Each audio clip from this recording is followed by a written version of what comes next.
All right, and now we're officially recording. I'm Jonah Lacqua, your talking head for the evening. And I'm so pleased to welcome you here to When I Knew, the Eureka coming out moment, as we've been calling it, this joint program between the History Project and SpeakOUT Boston. So I'm going to let Ellen tell you about SpeakOUT, but I am with the History Project. I'm the executive director of the History Project and near Boston's LGBTQ community archives. So we document, preserve, and share LGBTQ history in the greater Boston area. And we are so grateful actually to have received a small sponsorship from Mass Humanities from their Bridge Street Fund to be able to do tonight's event. So thank you to Mass Humanities for supporting the humanities in Massachusetts. And thank you all so much for being here with us tonight for this storytelling event. Before I pass it off to Ellen, I'm sure all of you know Pride Month is coming. So we have some Pride related programming coming as well.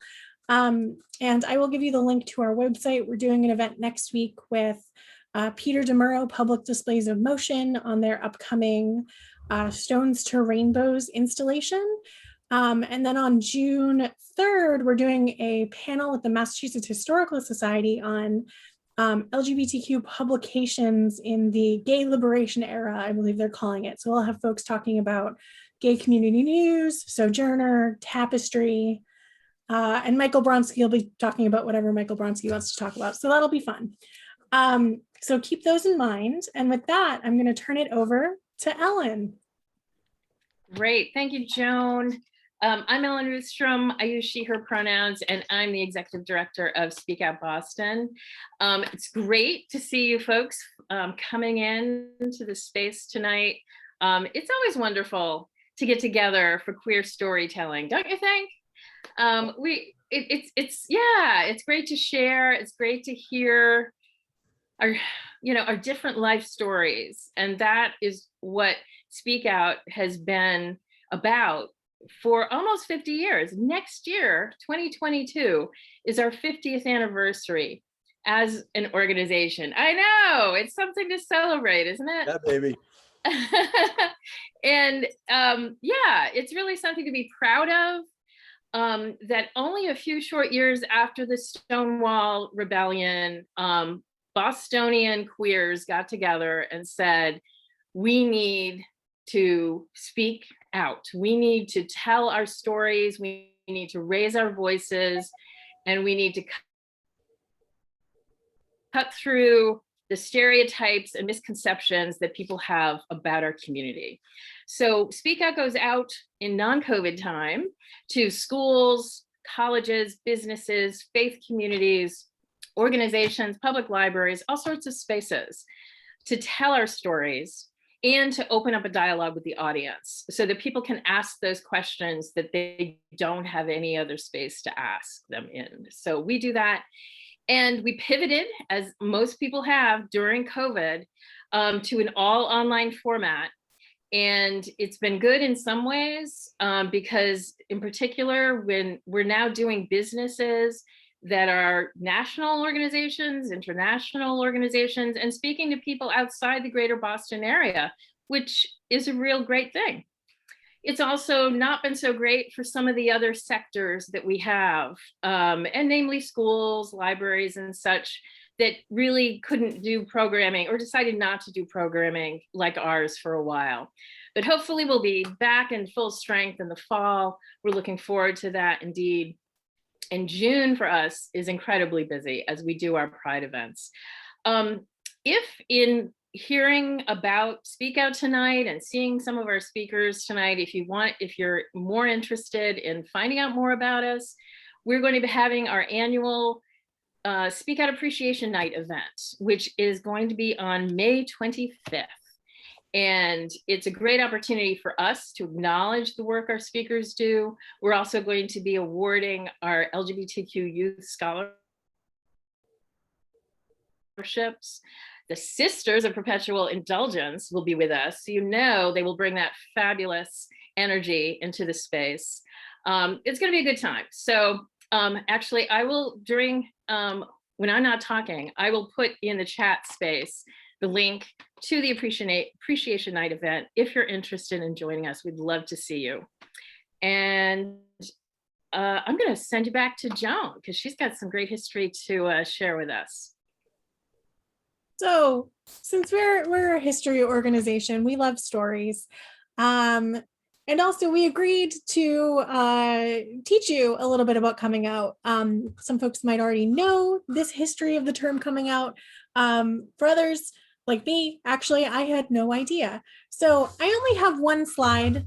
I like to show a lot of images when I do presentations, but I have these two pictures to show you. On the left is a person from the Pride March 1971. The photo was taken by John Kuiper, who is here in the audience.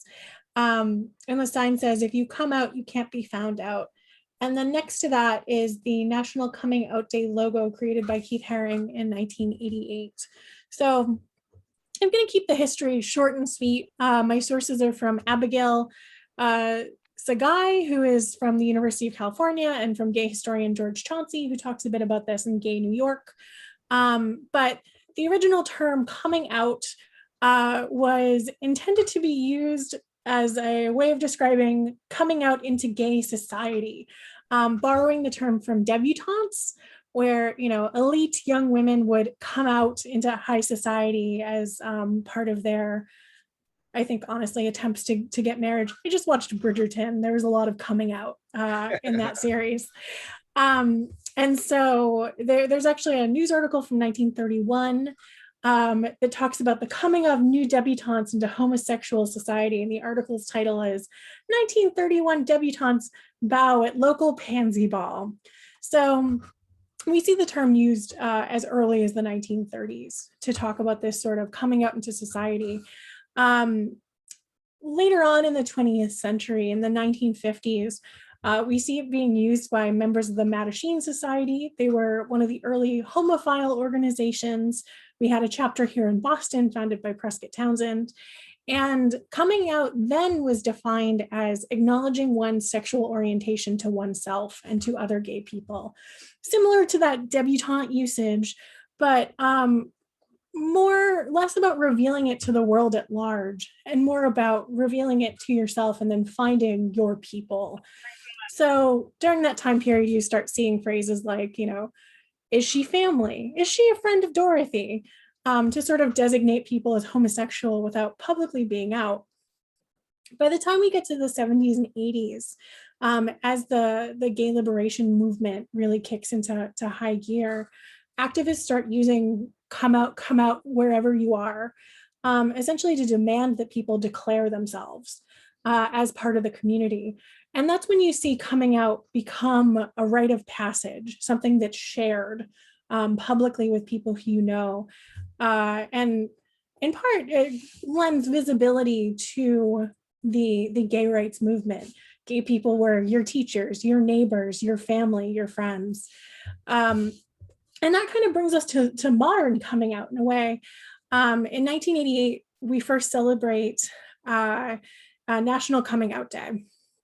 And so Robert Eichberg and Jean O'Leary inaugurated National Coming Out Day in October of 1988. It's celebrated every year on October 11th. And that date was chosen because it was the anniversary of the 1987 National March on Washington for lesbian and gay rights. So National Coming Out Day is continued to be observed annually to celebrate coming out, to raise awareness of the LGBTQ community and of our history of the gay liberation and civil rights movement. And so as a theme for tonight's event, for these stories, we thought coming out is something that's universally experienced by LGBTQ people, but no two stories are the same. And we are constantly coming out, whether that is to friends and family, to ourselves, to the workplace, or as my joke is, like, do I have to come out anymore? Google me, I'm Jonah Lacqua, professional lesbian. So, you know, at what point do you stop coming out? And, you know, when are we still doing that? So our hope tonight with tonight's speakers is to hear some personal reflections on what coming out means to them, to hear from you in the audience at a few certain points about what coming out has meant to you, and to really have an opportunity to connect with community, even if we're doing it virtually. And I think especially now that we're doing it virtually. So I will stop sharing my screens. Nope, there's just one slide. This evening. There weren't too many, I didn't have too many photos. So with that, I get to introduce our first speaker tonight. And so first we have George Gratton. Did I pronounce your, thank you. I try to, I don't know, earlier I was trying to make someone's name French. I think I want to turn your name into a potato dish, and I apologize for that. But George is the former board chair of SpeakOUT and a board member of SpeakOUT Boston, and we'll be telling our first story. So take it away, George. Thank you, Joan, and thanks, Ellen, Joan and Ellen, for hosting this and inviting everyone, and thanks everyone for coming. How is my sound and my feed? Everything okay? Seems good. Okay. I apologize for my witness protection program decor style. We just moved to a new home a little less than a month ago, so final decisions on artwork have not yet been made. You know how tough that can be. We're running around putting different things in different rooms every day. I also need to apologize because this isn't really a coming out story. This is more of a when I knew, and even there, that's not accurate because it is a when I knew that there was something I did not know, a Valentine's Day story. Because as I think is the case for many queer people, many people in the LGBTQ community, there can be a long, long gap between realization, admission, recognition, and action of coming out. And sometimes that gap is because of fear, circumstances, a sense of safety, social pressures, family pressures, of course, all of that. Sometimes it's just a lack of knowledge. All of those things played a role in my life, because there was a long time from this moment I'm going to tell you about quickly, which is the when I knew that there was something I didn't know, until I first came out. There was a gap of about 15 years. And then there was another gap from that partial coming out at around age 25 of 20 years or so until I came out widely and publicly at age 45, about 6 or 7 years ago. So cast your minds back, if you will, to the dark days of 1979. Carter was on his way out. Reagan was on his way in. I was in 4th grade.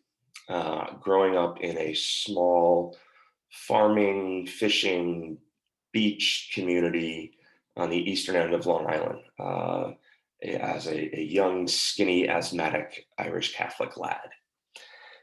And it was February 1979. I was 9 years old in 4th grade, and Valentine's Day was coming up. Now, younger people on the call tonight will not remember, because thankfully you didn't have to experience, that there was a time when Valentine's Day events in elementary school classrooms were really quite horrific, sort of the emotional equivalent of the Hunger Games, which is to say that I know now, in a more enlightened age, as I understand it from friends of ours who have children and my own nieces and nephews, everyone gets a Valentine's Day card. And everyone's allowed to give as many as they want to anyone. But in 1979, on the east end of Long Island, you got to make one Valentine's Day card in class and give it to one person that you had to choose, which of course meant that some people got a lot of cards from a lot of different people, the popular kids, and others, of course, got no cards at all.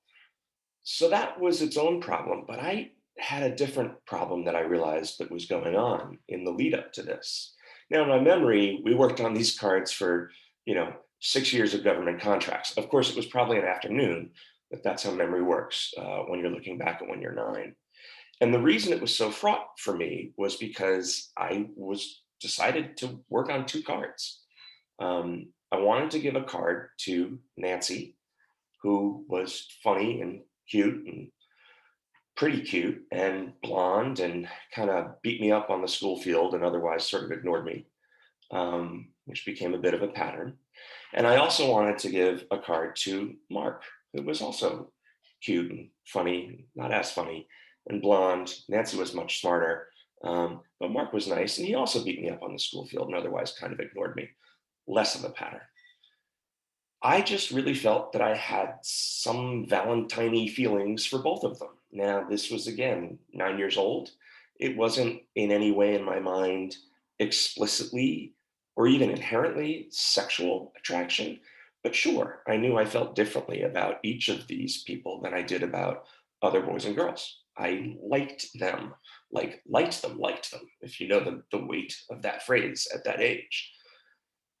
So I was working on 2 cards, and I knew in the back of my head that the Mark card was probably not on program for Mrs. Bitsis's 4th grade class. In my mind, in my memory, she was 98 at that time. I'm told she's still alive, so that was probably not the case. She was probably 30. But okay, she seemed like this very, very kind but much elderly woman, very proper. She had introduced me to C.S. Lewis, but other than that, I don't remember anything else about her, other than this story. I knew that she wouldn't approve. I didn't know why. I just knew that that was something that boys didn't do. Boys didn't give each other Valentine's Day cards. Without really knowing anything about queer life, queer culture, homosexual men, anything. So I worked on these 2 cards, one of them in secret. Nancy's card, I'm sorry to say, I was very gender normative at the time. Nancy's card was all light pink cardboard paper with the frilly lace, and I tried not to smush the glue around it, and it, of course, was a mess. And the message was something like, "You're very pretty, please be my Valentine." And Mark's card was this thick, dark red construction paper, like maroon. And I think I just kind of cut a jagged heart with the safety scissors and thick black marker. "Hey, Mark, you're cool. Happy Valentine's Day." And I remember working on that card and sort of like secreting it away into those slam top desks that we all had back then. And I'm amazed that there wasn't a major lawsuit with accidental amputations all around the country. But Mark's card kept going in and on the desk and then back in. And fortunately, although this was clearly a barbaric culture, there was some control. Mrs. Bitsis did insist on at least seeing the cards before you were allowed to give them. So for whatever reason of temporary bravery or confusion, I brought both cards up, sort of thinking, well, maybe I'll buck the system. Maybe I'll be able to do this. And she looked at me and looked down at the cards and looked at me, gave me this kind of sad and weird look, and said, "They're lovely, but no, you have to choose. Everybody only gets one card," or she may have even said everybody only gets one Valentine. And I went back to my desk and made my choice at that time. And that's when I knew that there was something that I didn't know that was really essential about me and that was really different from everyone else. It's not when I knew I was bisexual, because I didn't know the word for another several years. It's not even when I knew to start thinking of myself as a queer, or what I would have then thought as a gay man, a gay kid, because I didn't have any frame of reference for that either, really. Not that I yet connected with. Certainly not in that town, not in my family structure, and not even on pop culture that I had been exposed to by that point. So that's not a coming out story, but it was a kind of coming in story. When the world came into my head and said, "No, you can't do this. Something's off here. Something's wrong." Happy to report that I have since celebrated many, many, many happy Valentine's Days. And in fact, my wife and I will be celebrating our 25th anniversary next year on October 11th, which was just a dumb luck choice that we made back in '97, but we are thrilled that it is National Coming Out Day. So I leave you there. Thanks very much. Thank you so much, George. And can you see everyone, clapping and smiling and sending you thumbs ups? That was beautiful, and happy early anniversary. Thank you. So now we're going to turn to our second speaker of the evening, Cristela Guerra. Cristela is a friend of the History Project and did a really wonderful presentation actually in November with Kate Sozin from the 19th News. That's on our YouTube. I'll send you all links. You should go watch it. It's really beautiful. It's about Transgender Day of Remembrance and Rita Hester. But Cristela is a reporter with WBUR and lives in Fran's Place in Lynn. I'm sure there are some folks here who remember Fran's Place, so beautiful. Cristela, I turn it over to you. Thank you, Joan. Can everyone hear me okay? Okay, perfect. So when I was thinking about this, a few things surprised me. The fact that I still got nervous to talk about myself in this way, to be this vulnerable about who I love at 36. The fact that it still terrifies me to talk about it after overcoming a lot, to own myself. And the way I sort of viewed it, especially in considering the talk, was, well, there are too many moments that it's like I have a jar and I could choose any story to talk about a moment where I knew something about myself, both positive and negative. So I just thought that I would maybe share a bunch of scenarios and moments from my 36 years of life. Because there were times where I knew and I hated it. And I couldn't stand the idea that I could potentially love a woman. And there were times that my parents knew or realized, and they also were extremely uncomfortable with the idea of having a daughter that was queer. Because I was raised in a church that told me that immediately when I realized the possibility, that I could be gay, I was condemned to an eternity in hell. And to even think about that, still makes me extremely emotional. And it's really funny to reflect on that self-loathing because it's so opposite from the person that I've become. But I figure I should start with Xena, because that's how I always start my coming out story. Because there was something about Xena Warrior Princess when I was 12 that felt really, really good to me. And I don't know if it was her, because she wasn't really my type. And I don't know if it was season later when they were both wearing leather, which was fantastic, honestly, if we're looking back. It was great. But there was something about the fact that if you looked up fan fiction in the recesses of the internet at that time in the 90s, when it was on television, and my mother didn't want me to buy the full DVD pack, right? Whenever it would come out, and I was eager to get to Best Buy to buy all of the episodes, she did not want me watching it when it was on television, but she couldn't stop me from spending my money when it was at the store.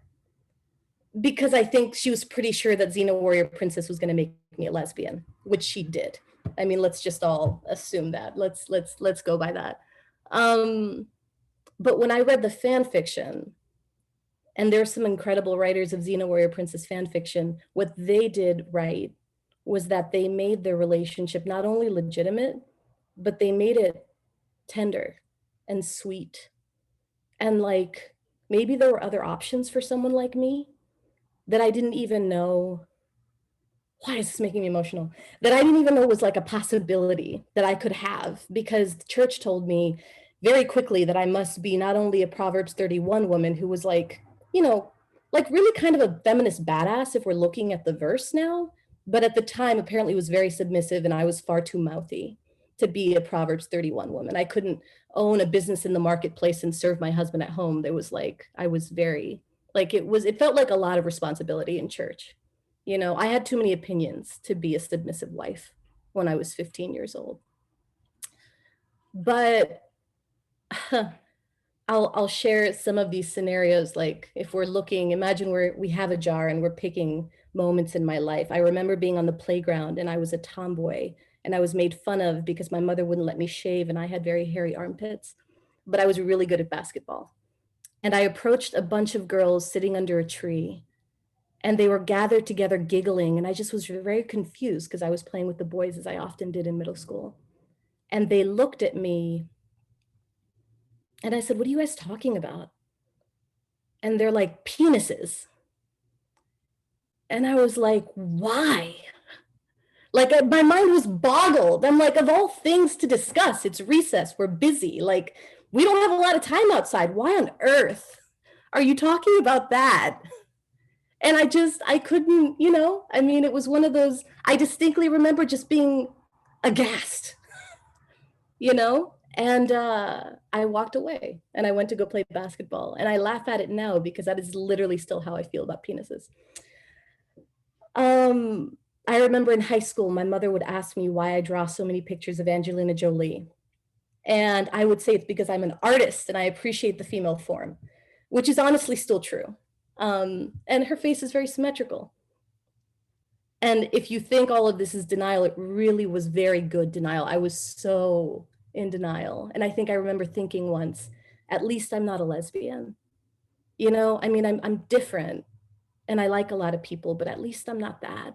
Because if I'm that, then this fellowship that I have and this love I have of God can't exist for me and I'm not allowed to have a life. So at least that's not me. And I went to college and I joined Campus Crusade for Christ and I led Bible studies. And I hung out with a lot of feminists and a lot of women's studies majors and we all watched the L Word. And I kissed a girl on South Beach at 1 a.m. And I went home the next day from her place after just making out, and I thought I was a massive monster. And I thought that no one would ever love me.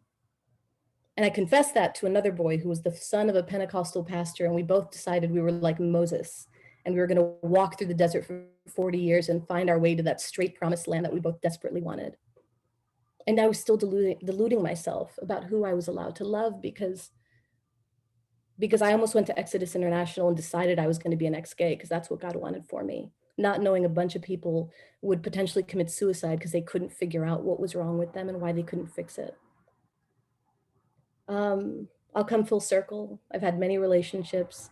I dated straight people and unavailable people and people who just weren't kind because I didn't want this to be true for such a long time.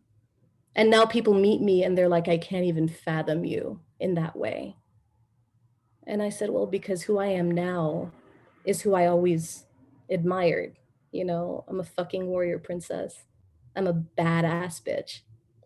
And it's not just because I own who I love, but it's because I love who I am and I could not fathom being anybody else.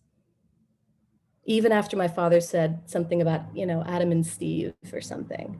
And even after I realized my favorite Christian singer, Jennifer Knapp, came out as a lesbian, but it was after fleeing to Australia for 7 years and coming back, because that's what you have to do. You have to go away and maybe return. And I distinctly remember, and I'll end it here, when I learned about the Israelites in the desert, something they did with the Temple Mount. They had a sacred place for the Holy of Holies, and only certain people were allowed to cross that veil. And somehow one night when I was driving by myself in the dark, I remember a voice distinctly telling me in this quiet that it loves me, that how could I be anybody else than who I am? And I remember calling my mother and saying, Mom, I don't think God hates me. And she said, yeah, I know. I've known that for a long time. I'm really, really happy that you're here. And that's it.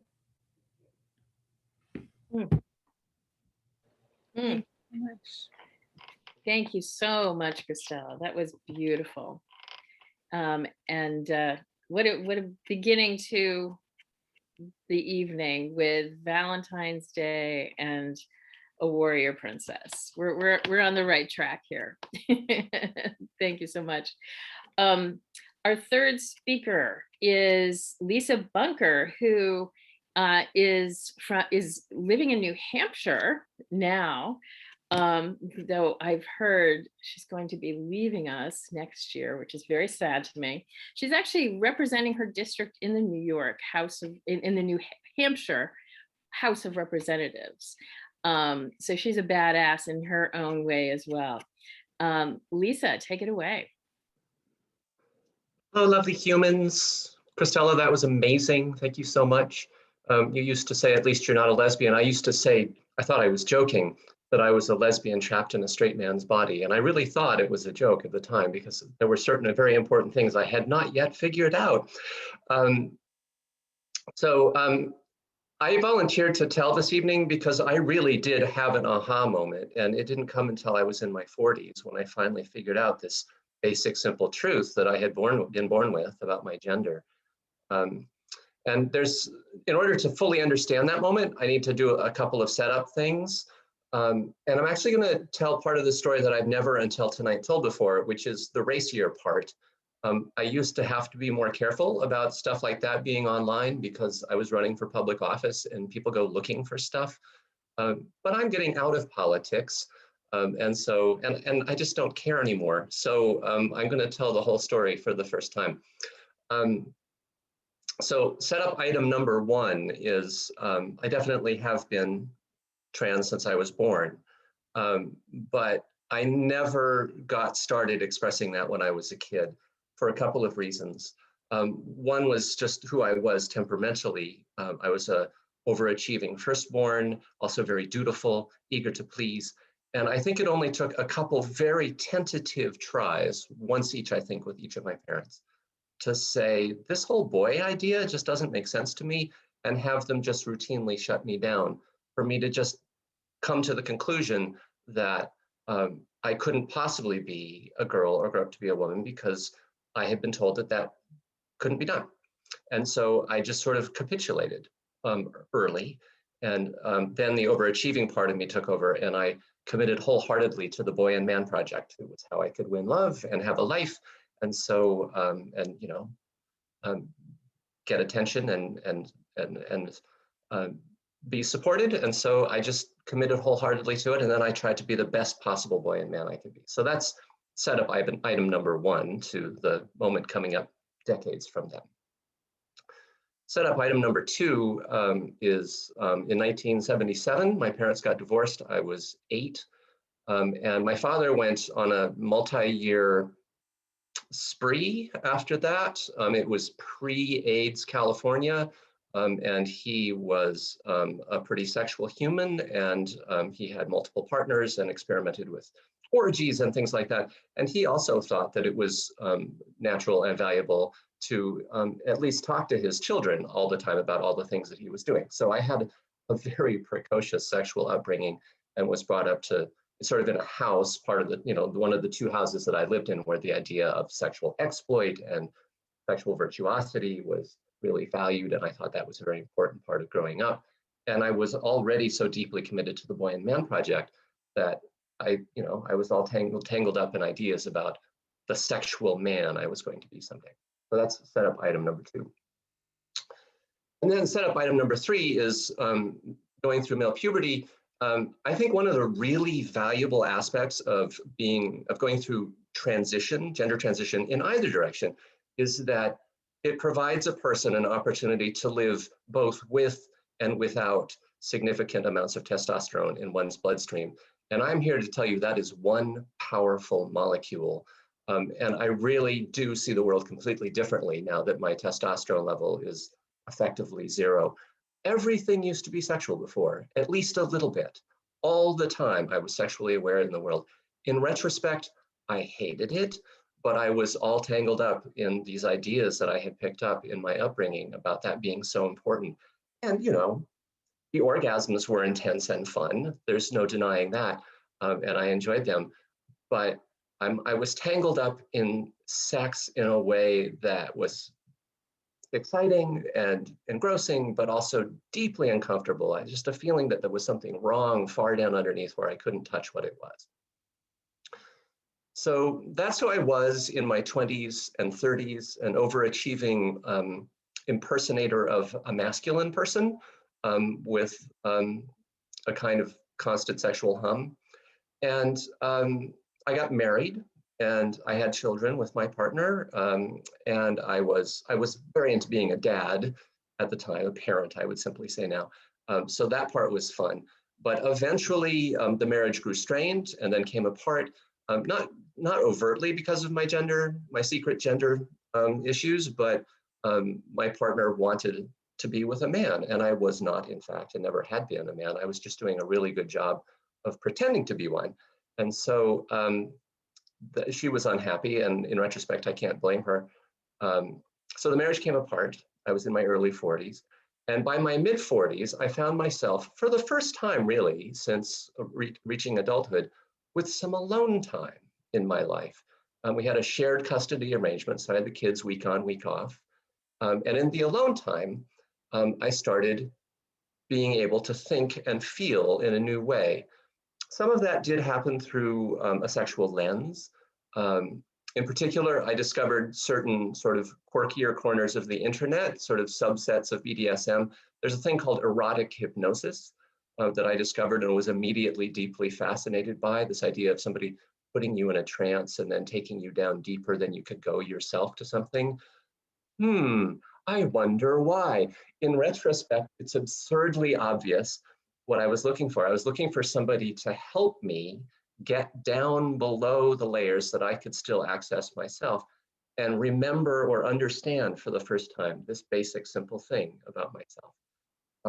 So I played with that for a while, different ways, different aspects of that kind of play, that relinquishing of will. There's a subset of that subset of the kinky corners of the internet that has to do with forced feminization. So this is where you go to a dom who instructs you to, say, put on women's clothing and then risk exposure, or wear it underneath your regular clothes all day, or things like that. I never actually asked somebody to do that for me, but I was fascinated by the idea. And I think perhaps the beginning of finally getting to my aha moment had to do with that. I was mulling, I think, one time about that idea about being forced to be a woman. And I think perhaps I just thought, I could just do that myself. I don't need somebody else to tell me, I could just do it myself. And it was right around that time that I had this astonishing moment, the one that I've told the story of many times. I figured out about being trans by writing. I am a writer, I always have been. It's another thing I was born, besides transgender. And I was writing in a journal one night and feeling really frustrated and stuck and desperate, and like my entire life up to this point had been a failure in a way that I couldn't quite grasp. And I had a truly remarkable moment where I was writing at speed. That is to say, I was writing my words exactly as they were coming to me in my mind. And so I didn't have a chance to think them first and write them later. I was reading them as I was writing them for the first time. And the two things I wrote in this journal entry were, number one, what if my inner child is a dreamy girl? And the other one was, I just want to be a girl. And I felt this astonishing rush of excitement and terror and release when I wrote those words, and I sat staring at them. I wrote a little bit more and then I stopped, and I sort of sat there shaking. And I was alone, of course. My children were with their other parent for the week. And I went and found, I got some socks from my sock drawer, and I rolled them up and I stuck them under my shirt to make breast shapes. And it was near Christmas, so I got a couple of filbert nuts from the nut bowl, and I stuck them in there to make nipples underneath the cloth. And then I turned sideways and looked at myself in the mirror and had another moment of this astonishing feeling of revelation, this sort of warm calm washing over me, this beginning of realizing that my body was shaped wrong and had been my whole life. And that I didn't understand being a boy or a man at all. And I didn't actually like thinking about sex the way I had been taught to think about sex and the way that testosterone made me think about sex. And it was the beginning of a journey, which is another story, but in retrospect, a really simple and straightforward transition. I found help quickly. I understood quickly what I needed to do. I undertook the many steps. At the time, it was a roller coaster ride, but in retrospect, it was a picture perfect transition for which I am immensely grateful. And since then, my life is absolutely flowered. I have met and married the love of my life. I have found success in writing. It didn't work out before because I was trying to work out my gender issues in fiction, and it was all tangled up and bad. But now I could just write for the joy of it and create the stories I wanted to create. So that worked better. And everything just opened up because I finally am who I always have been, openly, freely. And the last thing I will mention is that that was all 10 or 11 years ago at this point. But even now, still today, I am still dismantling what sex means to me. And I'm still coming to a deeper and deeper realization that sure, the physical part is fun, but what matters most to me, and it goes back to these sort of basic yin yang traditional ideas of what masculinity and femininity are, but what it means for me is being with somebody skin to skin and heart to heart, emotions all open, nerve endings all open, and just opening more, opening deeper all the time, just merging with, melding with the partner that you're with. And that's what I mean now by something being sexy. And I think it's an important part of what I mean by saying I'm a largely feminine person. So that's the whole story. Thank you. That's the unexpurgated version. And you're the first to ever hear it. Thank you so much. Thank you so much for sharing for the first time. A lot of really deep impressions. Really appreciate that. And now we have the opportunity, if anyone in the audience has a short little revelatory story of their own, if you do, you can raise your hand. Ed? Yes, you do. Do you want to unmute? I do. Okay. I do. And Ed, this is just a short story. Very short. Great. Yeah, I'll spare you. It's a very short version today. But I became aware of it after I'd seen the documentary Cured. It reminded me of the story. And so I wanted to tell it because with this being the first time you knew, it was like, this was perfect. I was 14 years old, which was in 1957. Some of you won't know that.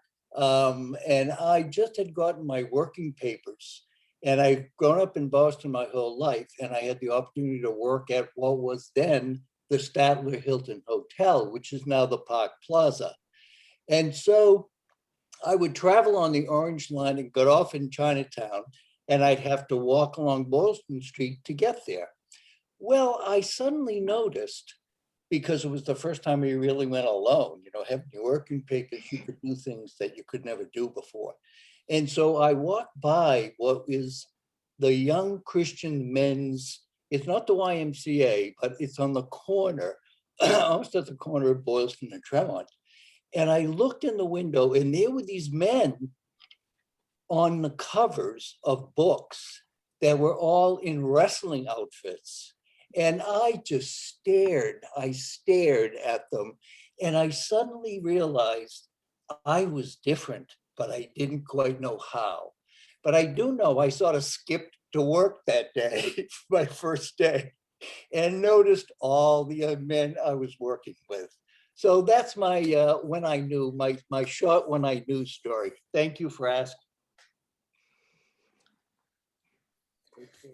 Thank you so much, Ed. That was wonderful. I was clocking, we talk about the Park Plaza on the History Project's Pride Tour, actually, because we walked right past, and the bus station was right around the corner from there. So there was some action happening there in the past. So we will have some time at the end for a couple of other stories. So folks, if you want to think about if there's anything you want to share. There's been a lot of Xena love in the chat. So if anyone else has a Xena coming out story, I'm sure it would be well received. Thank you so much. Really appreciate your story. And now we have Janelle Cariotis Rice, who has been with SpeakOUT for several years. She loves especially speaking to the youth groups, really connects with them. And she's also a counselor and teacher in her own right. So Janelle. Thank you, Ellen. Thank you, everybody. It's been so wonderful to hear everybody's stories and appreciate everyone for sticking on past 8. I could sit here all night and listen to you guys. It's much better than the grading that I'm supposed to be doing. You know, I was thinking about we, as I think almost everyone has said, it's like, what story do you want to tell? There isn't one story, right? And so and much as I think Chrisella said, you know, it's kind of become this, like, let me pick from the marble jar of some of these moments along the way. And I was thinking, like, I could talk about how I saw, you know, Titanic in the theater 7 times, and, you know, there's only one person in that movie getting naked. Like, let's be honest, you know, so it's like, you can think about that. I didn't know that at the time that was about, you know, that I probably had a crush on Kate Winslet. You know, I think about when a couple of years after that, you know, the first kind of figuring things out where I was like, I was obsessed with love, which is why I love Titanic. I was in love with the idea of love. I wanted it to show up however it did. I had 2 really, really close friends. We decided to call ourselves Bi Rider 1, 2, and 3. That was our label for determining we were bisexual. And then I was really jealous at the end of that summer when the 2 of them ended up making out and I didn't know anything about it. That was, like, again, a hint, but I didn't know directly, like, it wasn't in those moments that I had feelings towards someone very obviously. These were all just sort of floating around. You know, fast forward, like, I helped start the GSA in my high school. I was always your fiercest ally. I was a big part of all the pieces of the community and I always felt like I was, like, not in it though. I was always like an outsider supporting the community. And then I started dating the captain of the football team as a senior in high school, and we were together for over 10 years, got engaged. And I was finishing up my doctorate in psychology when I met a woman who was married with 3 kids. And, you know, eventually we realized that we were not just friends. And that moment was not actually the most surprising. You know, I could think about, you know, when she said, "Can I kiss you?" And I said, yes. That was a very natural response, other than the fact that neither of us were single at the time. So yeah, these stories can get racier here than I talk about with my 15-year-old freshman, sophomore classes. But you know, that was more shocking probably to me than the fact that both of us were women. But when I was really thinking about where was I ever really nervous, or where was I worried about bringing this to the forefront? And I think the only time I had a hint of, I didn't know how someone was going to respond. So most of the time, once I was with my first wife and I was very comfortable, like, I remember the first time we were in public holding hands, and she'd been with a woman before. She was terrified, and I was, like, you know, skipping around like it was the greatest day. And I always just sort of presented it like, this is what it is, take it or leave it. Like, I'm not giving you an opportunity to not be okay with how I'm showing up in the world today. But I remember my grandfather was over 90, or had just turned 90. And he's the #1 male figure in my life. I love him to death. He's huge influence in my life. And he was super open and progressive, but he was 90. So I really had no idea how he was going to respond. My grandmother at the time was pretty far gone in her dementia. So I kind of was like, she could be an easy target because I don't know that she'll remember a few minutes after I tell her anyway. And I had told them that I broke off my engagement. That was the first pass. Like, everyone in the family found out about that. And, you know, my grandfather was like, good, he was never good enough for you anyway. You know, that was an easy one. And I remember now, this is somebody who I talked to on the phone regularly. I saw in person constantly. I lived at their house for so long. And when it came time to wanting him to know that I was with a woman, I sent an email. just like a total cop out for my normal relationship with him. But I sent this email and it was this long, like verbose with pictures attached of, what was going on. And I'm sure there was lots of, and I understand if you're not okay with this, and, but I basically said, I'm really, really happy. I know this is probably not what you expected, but I am in a relationship with a woman. Yes, she has children, and, he loved kids. So I kind of was throwing that in as bait, but she thought they were very cute. But he literally responded with, sounds great. Can't wait to meet her. When are you coming down? That was it. That was his response. And I remember thinking, this is why I love this man. But I was also like, that's how I want to be. And whatever the next thing is for our generation. Like I used to joke, I'm like, maybe our kids are going to tell us they're marrying a goat and we have to be as equally supportive as my grandfather was. I hope I can do that. He was like the pinnacle of being progressive and supportive. And something that I thought was so powerful was that he never really understood it. He probably still thought, in his own mind, I don't really understand why two women would want to be together. That's weird. But it didn't matter. To him, it was that I was his granddaughter who he loved and supported. And so for me, like I talk about that all the time. I talk about that one-liner email that was like so powerful because, and he really did. He met her. He was thrilled about it. He was like, she's a much better fit for you than he ever was. And all of those things.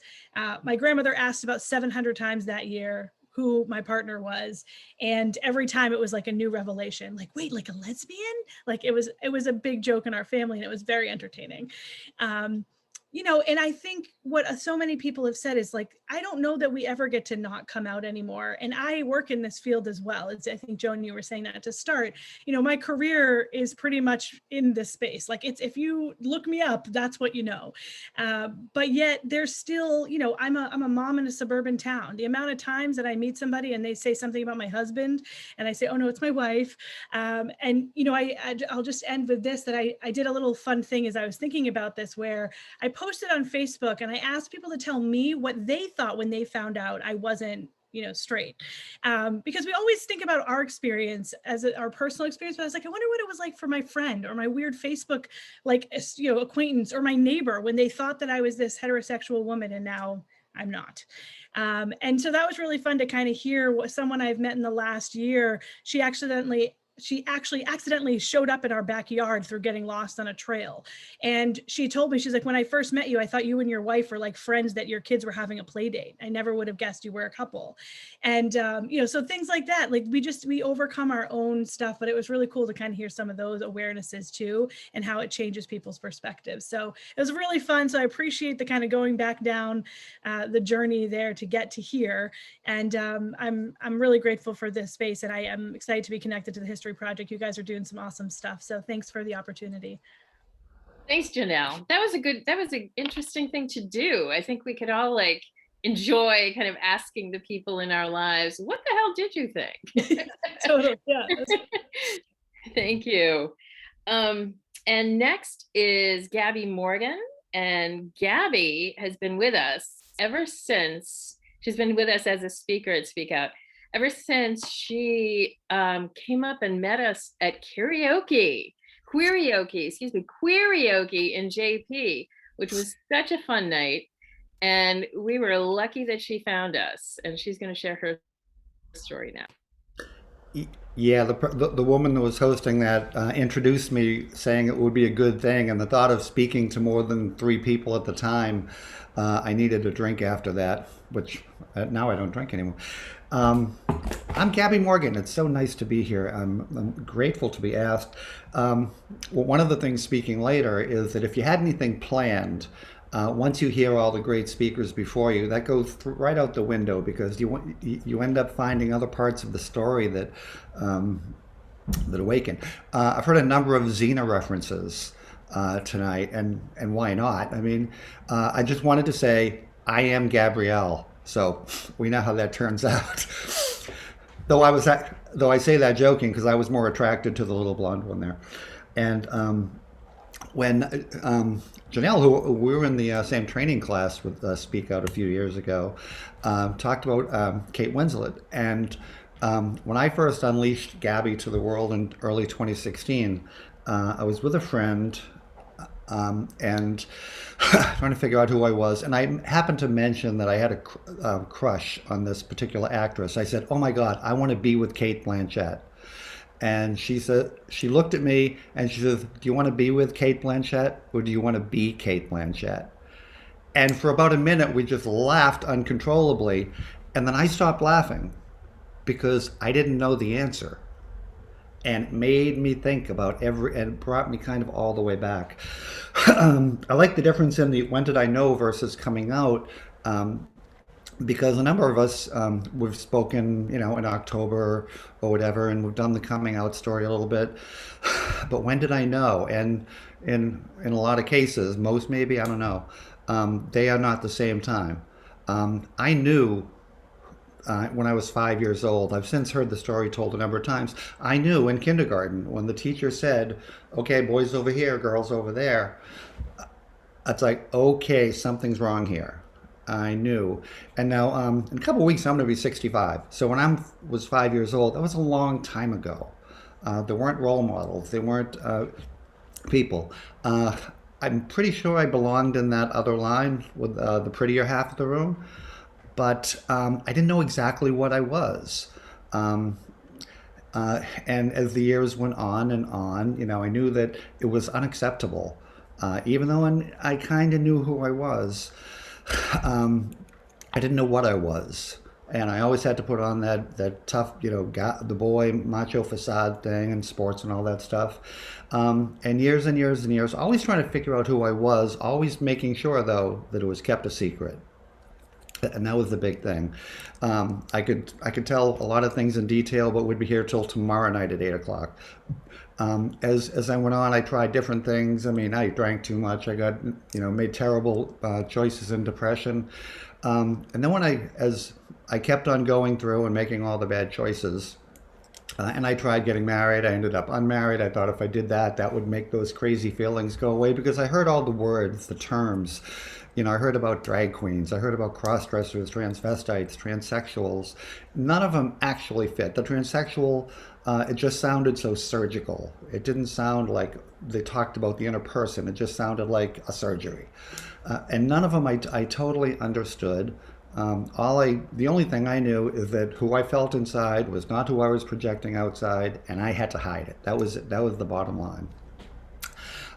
Finally, as I got to be much older, and that's a key part of my story, because I always assumed that the secret was going to go with me, even though I knew kind of who I was. I just assumed I was taking that story to the grave with me. And then in late 2015, I met this woman who, she was married to another woman, and we just became very good friends. And one night out of the blue, she said to me, "So what important thing is that you feel you need to talk to me about?" And I'm like, who says something like that to somebody? I mean, I thought there was a little comic strip bubble over my head. And I said, "Oh my God, I think I have to tell you about me." And it took a couple of weeks, I did that. And a couple of weeks later, I did. And I said, "Kate," her name was Kate, not Cate Blanchett and not Kate Winslet, just another Kate. And I said, "I'm a woman." She said, "Cool, do you have a name?" I said, "Yeah, Gabby." And the joke was, and I figured, yes, this is who I am. I am a woman. And it didn't matter what any of those other titles were before that I had heard about. I just knew who I was inside. And at 59 and a half years old, I told the first person in my life who I was. And that's when I knew I was right. I've often told about how that night I learned what the term weight of the world off my shoulders meant. I learned that I knew, and I was good with it. And I was so relieved, and I moved forward. And from that time on, I knew that I had to kind of devote myself to not hiding anything and being honest. And I always knew that I was going to devote myself to transgender issues at that point. It took me a few months to become full glam Gabby, as they say, but when I did, I started joining different organizations, and there were different things going on politically at the time. And my whole goal, as I used to say, was I hope to become that person I wished I had. And if I can help, maybe make this process easier, figuring out who you are, when knowing who you are, and then coming out if that's what's right for you. that's what I want to do. I'm grateful right now. I work with Fenway Health, and the Fenway Institute has a project. It's the LGBT Aging Project, and I recently joined as the transgender engagement specialist. So now I get to help people in older years, like 50 plus is who we target, and and maybe it's coming out, maybe it's recognizing who you are, maybe it's just finding the right areas to help you along that journey. And it's a great thing that I'm very excited about, and it's that chance to give back. But as they say, I can never tell anybody when the right time is to identify who you are or to come out. You might be 15, you might be 25, you might be 59 years, 7 months, and 21 days like I was. But hopefully, you get to find groups of people like I have, like this, totally supportive. It's been an amazing journey that I have never looked in the rearview mirror, never regretted my decision for even a second. So yeah, I know who I am, and I'm very grateful for that. And that's what I got. Oh, Gabby, you are so gabulous. You are gabulous. Thank you. Thank you so much. You've turned me on to that word, and you are just so gabulous. Thank you so much for sharing that tonight.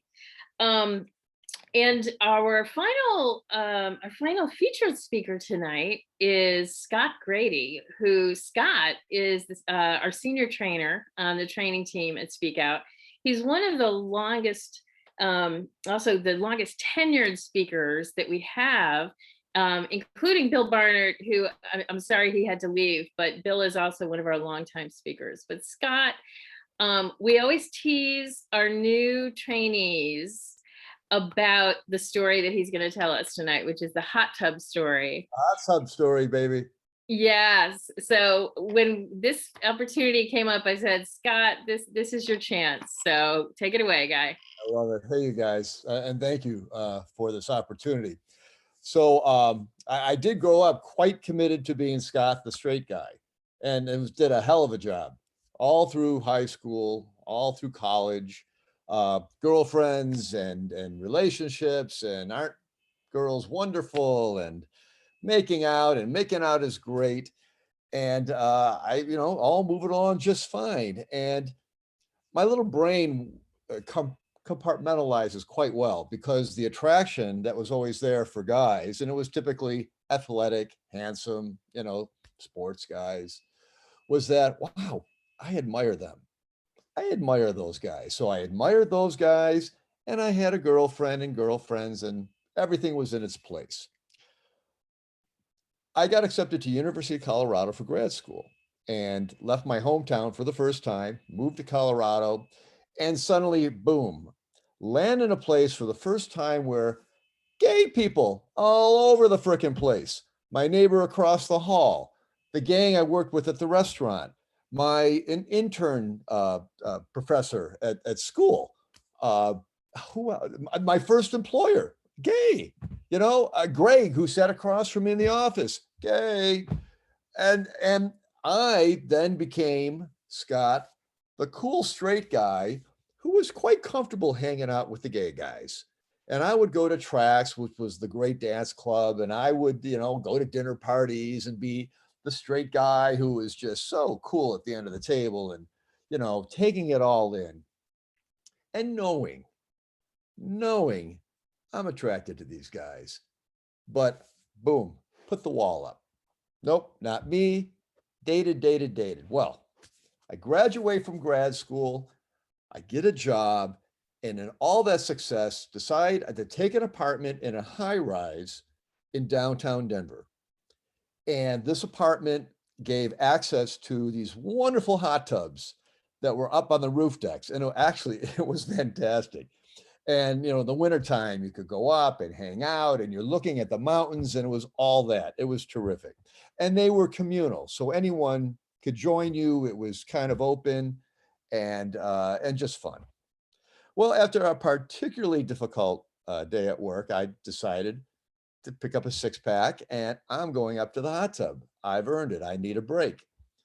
And I get in, I got a whole hot tub to myself, and I'm kicking back and loving it.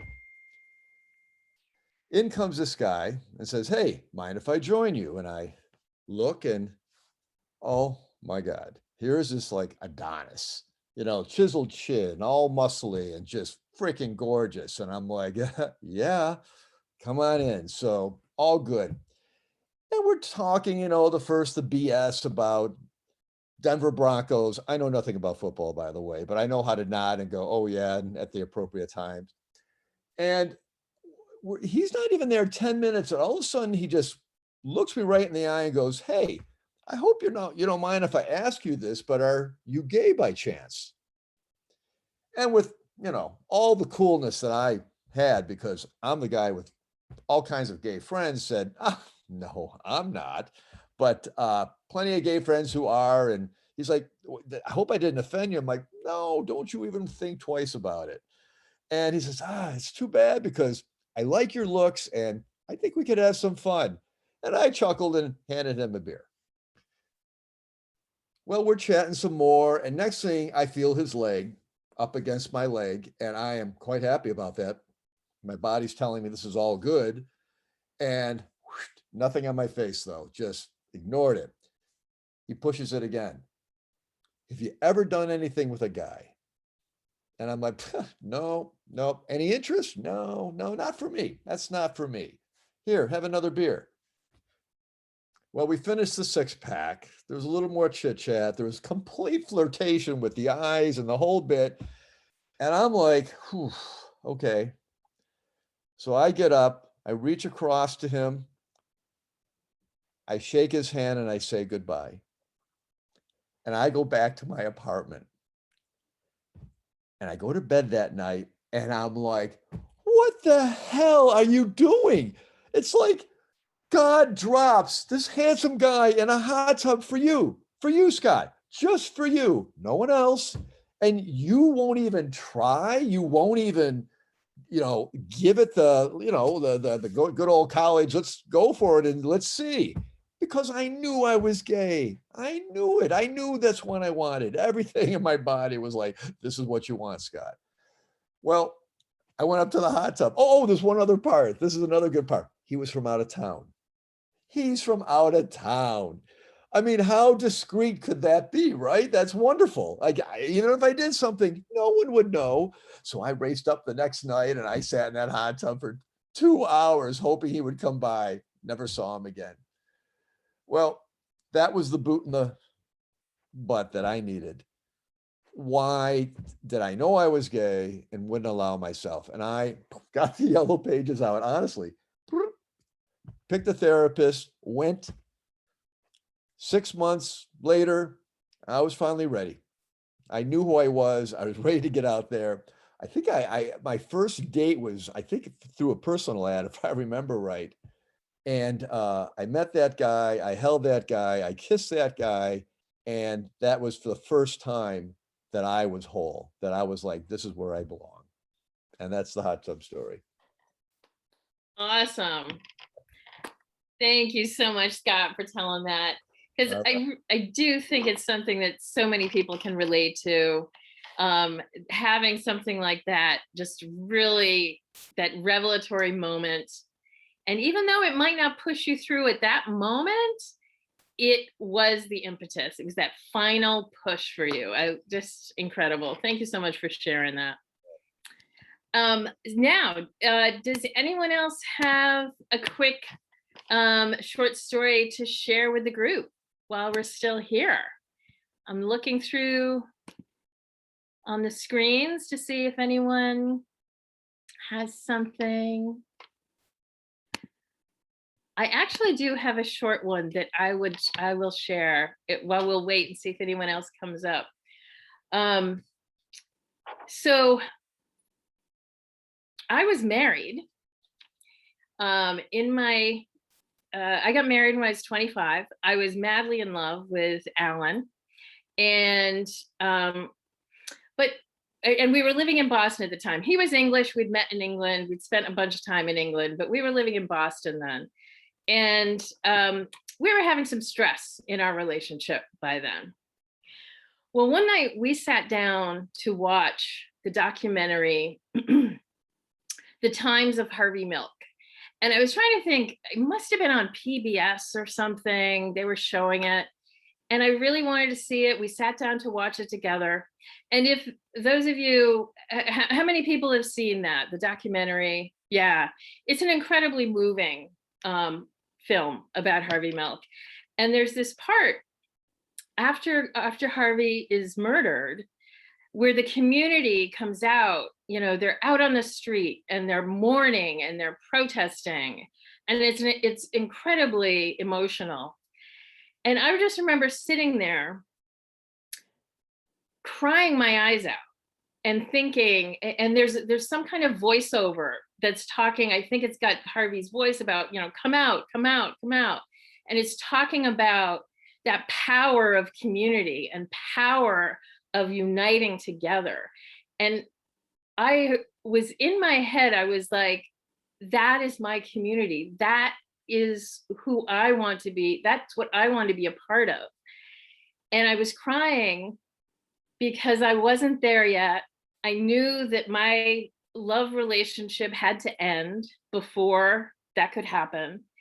And all of that was converging in those tears that I knew that moment, that something had to change.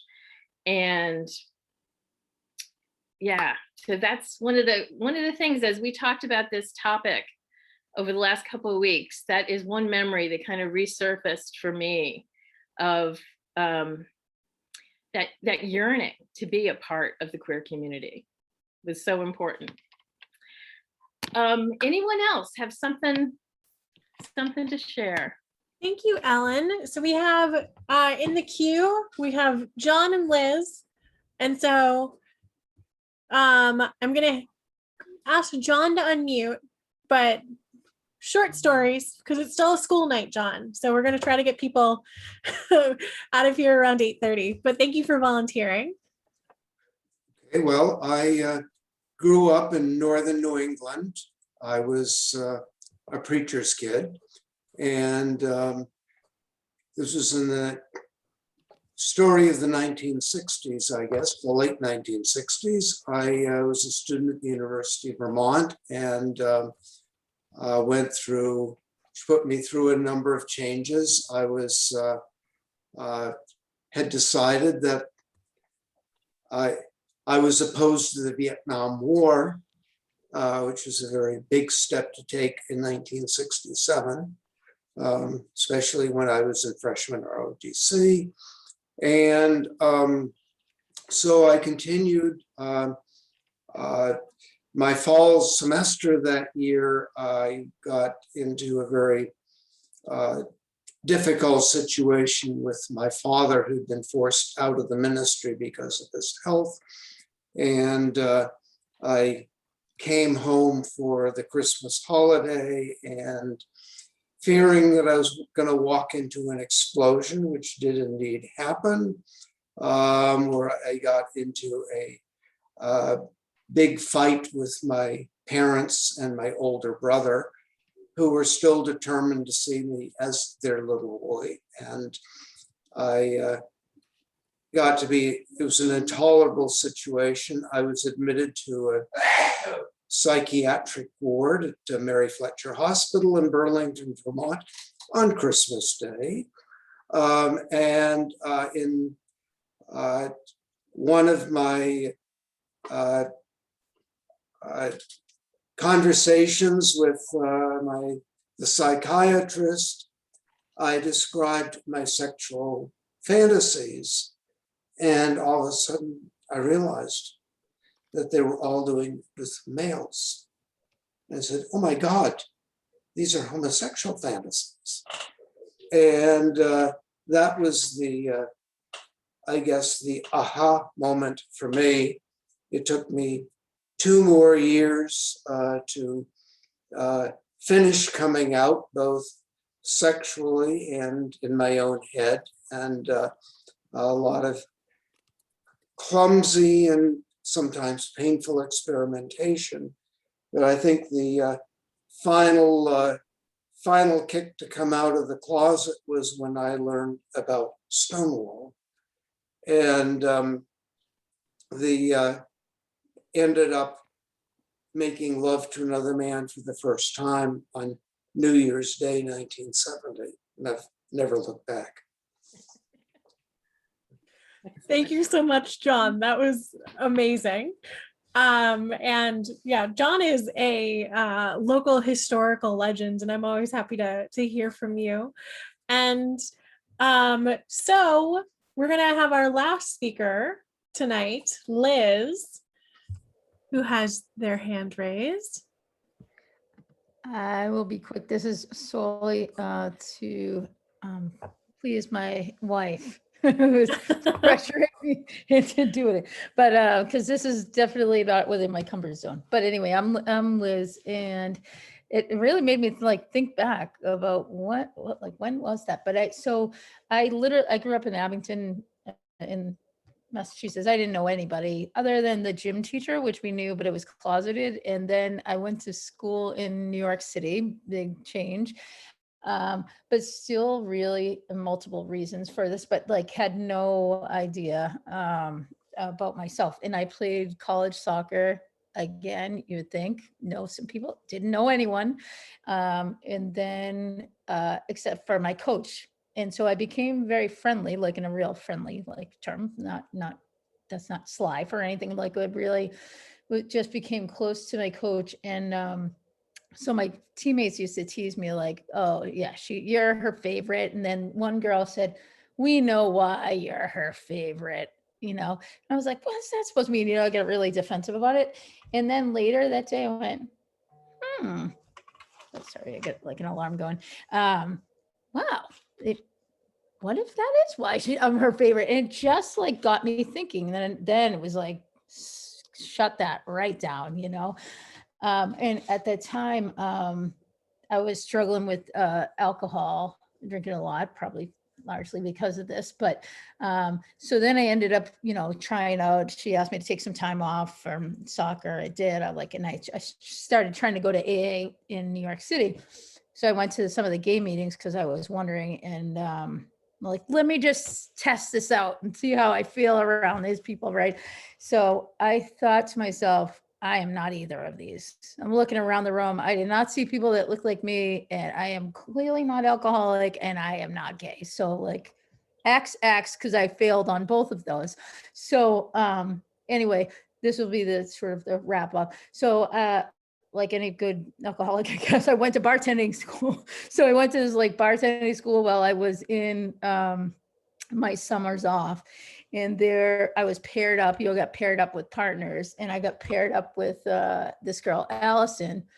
But so here's these like thoughts. I would show up at random bars and just look around with my newspaper, pretend I'm busy, afraid to talk to anyone, and like wondered if I belonged, you know? So I get paired up with this girl, and she mentions to me, yeah, we just became friends. And then she mentioned to me that she was bisexual. I'd never met anyone who actually had, other than my coach, that had identified themselves as gay, bisexual, anything. And yeah, so, you know, story short. So I was like asking her about her boyfriend and stuff like that. We went to a party back to her house. It was like the end of the year bartending, like group party. And well, enough happened that it became my first girlfriend. So I guess I became, well, and thankfully many years into recovery too. So that's yeah, it was just wild. She ended up, this is how we got together though. She was sick. That's a very romantic story. And I held her hair back, and apparently she thought that was a really sensitive move. So yeah, so that ended up being my first person I ever dated. And I could go from there, but it's 8:34, and I know you wanted to wrap up at 8:30. So thanks for the push, Janelle. You're still sleeping in the doghouse. Thank you so much, Liz. I'm going to say, I just had a flash. Speaking of Xena, I was the gym teacher's favorite. And I don't know if you can tell from camera, I am an overweight, uncoordinating asthmatic. And the lesbian gym teacher gave me A's every semester. Asked me to join the field hockey team, which I did not do and probably would have come out a lot sooner had I did. So I wonder if that's a universal experience. We are going to wrap up. It has been our pleasure to have you all here tonight to hear from all of our speakers, both people who we tapped beforehand and people who were brave enough to participate in this Zoom space. It's been such a pleasure. It's been so wonderful. And yeah, I'm glad we could just share it with all of you. And so on behalf of the History Project, thank you for being here. Thank you for being part of our community. And I hope to see you at some of our, like I said, next month is going to be busy. We'll have a couple of events. I hope to see you again in this Zoom space, and then eventually in person when it's safe to do that. Thank you so much, Joan. Thanks for pulling this together. And again, if anybody is interested in joining Speak Out on Appreciation Night, it's May 25th, and we hope to see some of you there. Excellent. And if you want to come to the History Project events, we do them pretty frequently online, and we'll send out a link to the YouTube recording of this event once we get it up there. It might take us a couple days and some permissions first. But with that, I release you all into the evening. Like I said, it is a school night, even if it's only 8:30 on a Wednesday in the middle of a pandemic. So thank you for being here. See you again soon, and have a wonderful night, everyone. Good night, So much. Really appreciate it. Great to see you.